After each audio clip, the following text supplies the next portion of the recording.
All right, my friends. So I'm sitting in a hotel getting ready to go see my man Dustin Tibbetts over at Jazz Wealth. We'll do a joint video today.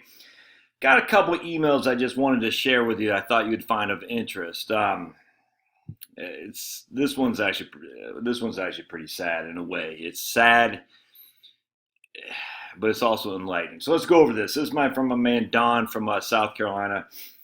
He says, Josh, recap. I'm 59, want to retire at 62, taking Social Security at 68. I got 650,000 in a 401k slash IRA, doing Roth conversions from 59 to 68. Income just under 18,000 a year in reinvested dividends, 1,000 a month pension already coming in, no mortgage on house. All right. So he says, hey, Josh, for the last few months of planning for retirement, doing research, using Right Capital software, watching your videos and such, I've had some conversation with friends in similar situations. Most ask, why do you want to retire so early, Don? What are you going to do? Won't you get bored? And here's just one more reason. Now, getting bored, obviously that'd be up to you to decide, but just because you retire doesn't mean you sit there idly at the shuffleboard. It means you do anything. To earn money, you could do farming, raising crops. You could do foundry work. Find out if you like welding, doing a design for necklaces and stuff, selling on what's called Etsy. You do online videos, all kinds of stuff. You're not just sitting there smoking cigarettes and watching TV. Well, I commute up and down I-85 from Greenville to Spartanburg, and I don't know if y'all have ever been through Greenville and that whole section going from Atlanta through up until Charlotte. But Greenville is booming. And so the reason is because the taxes are great, without question. The cost of living is cheap. So the whole corridor from Greenville up through Charlotte is just incredible. It really is. 15, 20 years ago, I had a good friend from Greenville. He said you couldn't find yourself downtown Greenville even the day without getting mugged. And now it's incredible. Downtown Greenville is fantastic. And by the way, there are more, at least as a few years ago, there are more restaurants per capita in Greenville, South Carolina, than any other place in the U.S. It's definitely not the old sleepy southern town from the old days. It's booming, that whole corridor. All right, so I commute from Greenville up to Spartanburg 5 days a week. Every day the crazies are driving like idiots and put lots of lives in danger. Well, on Thursday morning, right before the holiday weekend, I was going northbound just past a 385 interchange, and there was an accident on the southbound side that must have happened maybe a minute prior. People were still getting out of their vehicles, running towards the scene. Seems a tractor trailer had plowed into two cars stopped in traffic. On the first car to be hit, the only panel left was the passenger door. The only body panel left was the passenger door. Everything else was sheared off to the floor pan. The news said the guy that had died was 38 years old from a neighboring town. Yeah, so 38. I'm 48, man. 38 years old, died from a neighboring town just using I-385 to commute to his crappy old job. I got to work and was visibly shaken from the visual. It really spooked me. This alone is a reason enough to be planned for an early exit. Add to that, my first grandbaby got here in February. My youngest son just moved back from the West Coast with his new wife to North Carolina. I just want to say thanks for putting all that info out there and helping me decide on a course of action. All right, you got it, Don. Man, really nothing else more needs to be said.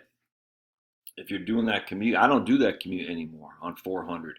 In Georgia, when you're driving down 400 to 75 and 85 going through Buckhead and then through Midtown, they flash, 561 deaths, fatalities so far this year, whatever it is. And those are real people. I mean, they might not be me or you, but those are real people, like this 38-year-old guy just off to his way to work. Who knows? Sad, man. It's just, you don't have to do that if you're a slave to the grind, as the old was a Skid Row. Remember Skid Row song, "Slave to the Grind"? Pretty good song. But if you're a slave to the grind and just working to save enough money for retirement, maybe it's time you rethought it. Look, I'm not telling you what to do. I'm just saying my own perspective is the whole point about the retirement crisis that is non-existent, but people keep saying is out there, is to keep you as a slave to the grind. No other way around that. It's to keep people, what's the word I'm looking for? Just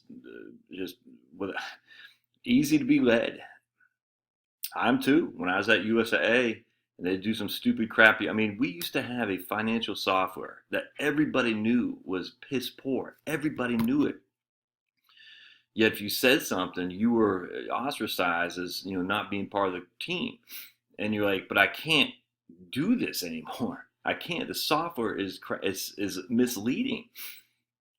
And but so what they do is they say, well, forget that. Here's a bunch of money.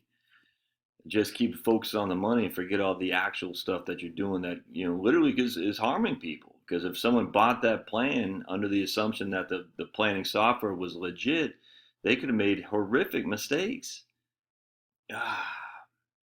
Never mind the commute you had to do. Never mind but you got this pile of money you're looking at, the bonuses, all that stuff.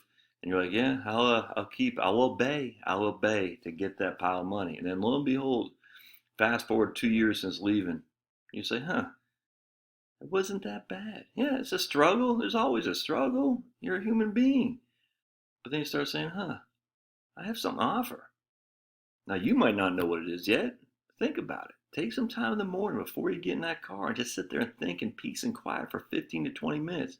It's the hardest thing you ever did, especially if your mind is going a million miles an hour with ADD like me. I don't even know if I got ADD, but my mind, it's like electrons just bounce around. Crazy. But you got to sit there and think. And what I say is that for me as a Christian, that's the Holy Spirit enveloping your mind with ideas in a thought process that puts all the noise aside and gets you on the straight and narrow. And once you're on the straight and narrow, hell's bells, man. You can accomplish anything. It's not going to be easy. God doesn't promise success.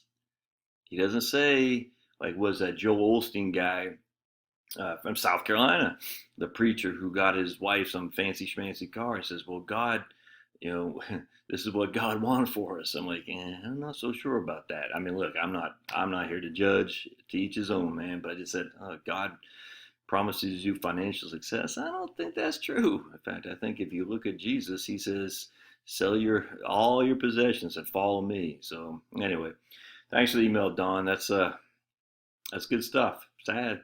Man, 38-year-old guy. Eesh. Happens 50,000 times a year in the U.S. 50,000 people a year die on the roads. That's just death. How many are maimed? All right, we'll see you next time.